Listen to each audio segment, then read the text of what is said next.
Hello friends, ఈరోజు నేను low calorie foods, zero calorie foods, ఇంకా ఇన్సులిన్ పెంచి బ్లడ్ షుగర్ తగ్గించే ఫుడ్స్ గురించి చెబుతున్నాను. సాధారణంగా ఆహారం తిన్నప్పుడు మనకు కొంత ఎనర్జీ వస్తుంది. అయితే ఈ ఆహారాలు వేరు. వీటిల్ని తిన్నప్పుడు మనకు ఎనర్జీ ఏమీ రాదు. లో క్యాలరీ ఫుడ్స్ మిగిలిన ఫుడ్స్తో పోలిస్తే తక్కువ ఎనర్జీ ఇస్తాయి.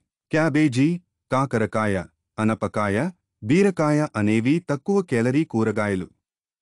అదేవిధంగా పుచ్చకాయ, బొప్పాయి, జామ, బెర్రీలు లో క్యాలరీ ఫ్రూట్స్. వీటిలో వాటర్, ఫైబర్ ఎక్కువగా ఉంటాయి. అందువలన అవి కడుపు ఫుల్గా ఉందనే భావన కలిగిస్తాయి. అలా వాటిలో తక్కువ క్యాలరీలు ఉన్నప్పటికీ అవి ఆకలిని తగ్గిస్తాయి. కాబట్టి వాటి వలన క్యాలరీ ఇంటేక్ తగ్గి బరువు తగ్గుతారు.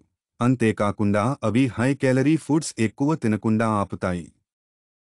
కాకపోతే ఈ ఆహారాలు అథ్లెట్స్కి లేదా ఎక్కువ శారీరక శ్రమ చేసే వ్యక్తుల అవసరాలకి తగినంత శక్తిని అందించవు. జీరో క్యాలరీ ఫుడ్స్ అనగా వాటిలోని వాటర్ లేదా ఫైబర్ కంటెంట్ వల్ల చాలా తక్కువ క్యాలరీలు ఇచ్చే ఫుడ్స్. వాటిని తినడం వలన వచ్చే శక్తి కన్నా వాటిని జీర్ణించుకోవడానికి అవసరమయ్యే శక్తి ఎక్కువ.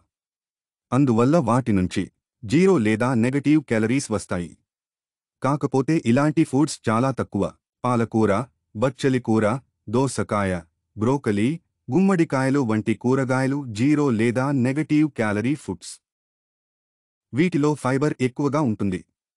అలాగే జీరో క్యాలరీ ఫ్రూట్స్ కూడా ఉన్నాయి. నిమ్మకాయ, నారింజ, ఆపిల్, క్యారెట్ మొదలైనవి.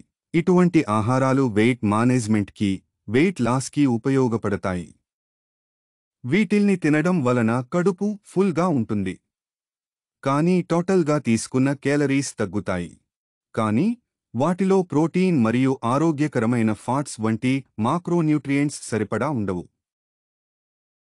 కొన్ని స్పైసెస్ కూడా ఇన్సులిన్ సెన్సిటివిటీని ప్రోత్సహించడం ద్వారా నెగటివ్ క్యాలరీ ఫుడ్స్గా పనిచేస్తాయి. ఉదాహరణకు మెంతులు, పసుపు, అల్లం, వెల్లుల్లి, ధనియాలు, దాల్చిన చెక్క, తులసి, కొత్తిమీర మరియు పుదీనా. వాటిల్ని తీసుకున్నప్పుడు అవి ఇన్సులిన్ సెన్సిటివిటీని పెంచుతాయి. వెనిగర్ కూడా ఇన్సులిన్ సెన్సిటివిటీ పెంచి బ్లడ్ షుగర్ తగ్గిస్తుంది. అలాగే కొన్ని స్టడీస్ ప్రకారం గ్రీన్ టీ కూడా ఇన్సులిన్ సెన్సిటివిటీని పెంచి బ్లడ్ షుగర్ తగ్గిస్తుంది.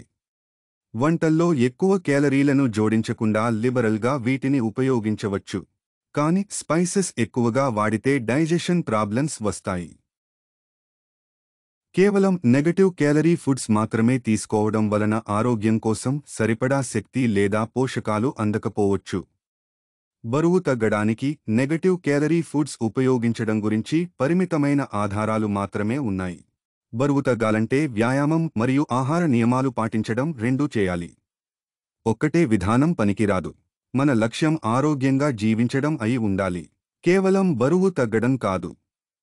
మీకు ఈ వీడియో నచ్చితే సబ్స్క్రైబ్ చేసుకుని మాకు సపోర్ట్ చేయండి. నమస్తే.